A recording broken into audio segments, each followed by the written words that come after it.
No questions? Yeah. I know it's hard to pick and choose, so maybe I'll let you have both.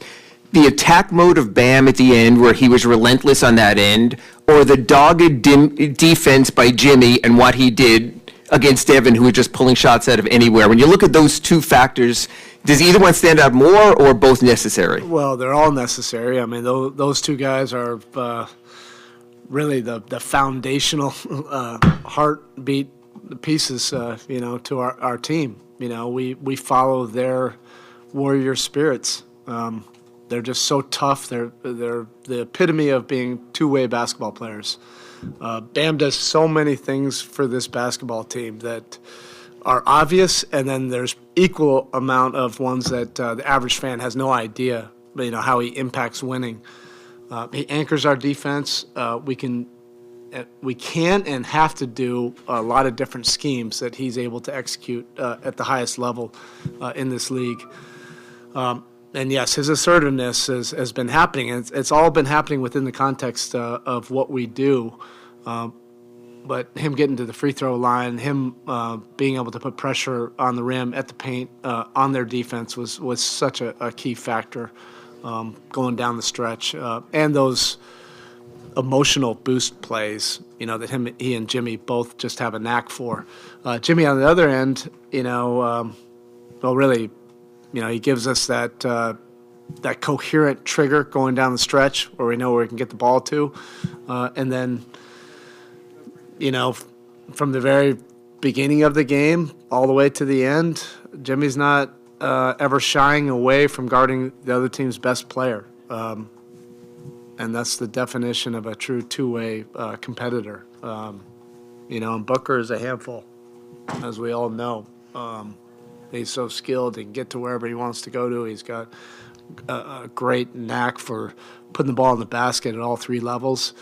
So you need somebody somebody like Jimmy with his ferocity, but also his brain. You just can't be running around all over the place against a guy like Booker. You have to be smart, and they're a really well-coached offensive team. So it's not like they're just running spread pick and rolls and you can get it all organized. They're running Booker off of different actions and disguising stuff, things that had us a little bit confused during the course of the game, and then we figured it out, the last 2 or 3 minutes.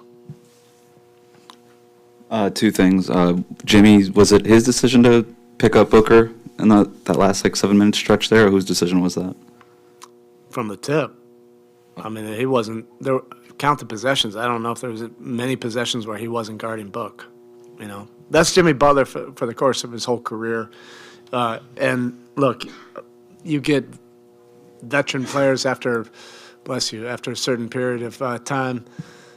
Sometimes they want to rest. That's Jimmy's not wired like that.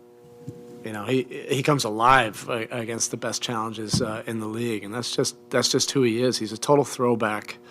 A lot of guys would probably just want to wait till the fourth quarter, to be able to have to guard the other team's best player. He did it from the opening tip all the way to the end, and that's, if you're a basketball aficionado, you probably enjoyed seeing this kind of matchup. It's mano a mano, great players on both sides, and that's a well-schooled, really well-coached team that they have institutional knowledge of how they want to play.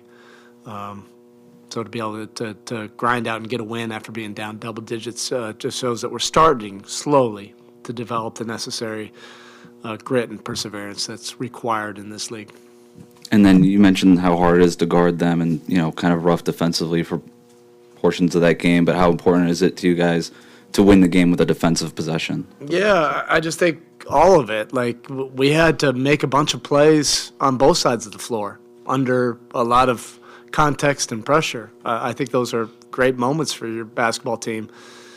And they don't make it easy. I mean, I think I believe they're the only team that's in the top 5, 6 in both offense and defense. So you can't expect to play an average or even above average game and come out with a win. You have to do some special things, and we're able to make some big time plays defensively and turn those into emotional boosting plays on the other end. It's about those defensive plays you're talking about. Was that last 5, 6, 7 minute stretch for who this team is and who's on this roster? Like, forgetting about comparing it to past teams now, is that style of defense, the aggression and the discipline we saw in the activity, was that basically an encapsulation of how they need to defend? Yeah, one, yes. Two, that's the history of this organization. It'll look a little different, with different personnel each year, but that's what we pride ourselves on. We're slowly getting there. We're not where we want to be, defensively, but we understand at least what our identity has to be. Look at that fourth quarter run. It was a lot of pushing pace, specifically with Bam and other guys. But was that intentional that you guys wanted to push pace in the fourth? There was kind of flow of the game. It was just kind of playing to rhythm. Yeah, we were able to get some stops those last 5 minutes. It's tough to really push pace. I mean, you can, obviously, in this league. But it's tough to do that if you're taking the ball out of the basket all the time. I thought that our offense in the first half was great. So was theirs. That was the problem. But they're also, you have two really good teams. So whoever was able to figure it out defensively and make more stops, they were able to do that in the third quarter. And first 5, 6 minutes of the fourth quarter, they were really taking control of it. And I think they were doing a great job defensively. And they just executed their stuff and they arguably make as many tough shots as any team in this league, but that's what they do. So you can't just say, we'll give them that. That's what they do. But certainly the emotional boost from defensive stops and the respect that we have for their half-court defense, that led us into some really key plays that were kind of 4-on-4s or advantage plays off misses or steals. You've played so many of these already this year, and whatever it's been, 14 games or whatever. How much comfort is there in these 3 minutes to go, 2-possession games that it just seems like almost all of them have? Well, I'll tell you what, we probably had more discussions and film sessions and walkthroughs and practices and shoot-arounds of reviewing a myriad of late-game situations. I love it. For a basketball team, because you get real experiences to talk about instead of just hypotheticals. I think it's the fastest way for your team to get connected and really understand what wins and what also will help you lose a game. And when you really understand the urgency and level of focus and detail and connectivity early on from all these experiences, I just think based on experience, I think that helps your team. Obviously, they couldn't do it because they needed Book to score at the end, but there were a lot of possessions tonight where Book got Bam on a switch and he just kind of passed off and took himself out of the play. Are possessions like that wins? If Bam and Book are both out of the play and it's 4-on-4 elsewhere?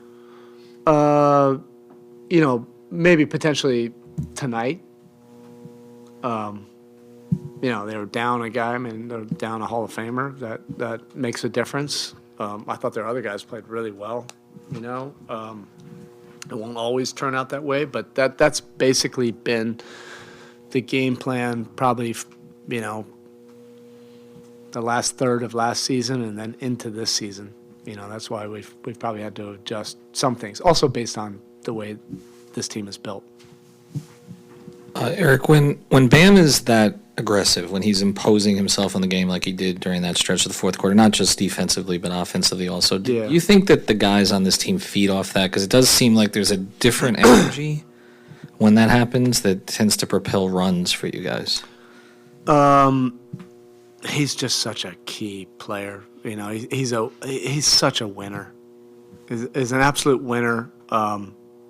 He can morph into so many different roles for us, where he makes it look so much easier to the average fan. Everybody just wants him to score 40. That's not necessarily the whole deal, but him being understanding how to read defenses and what's necessary for this team and when to be assertive, when to create for others, when to set screens for guys. Look, I've never coached really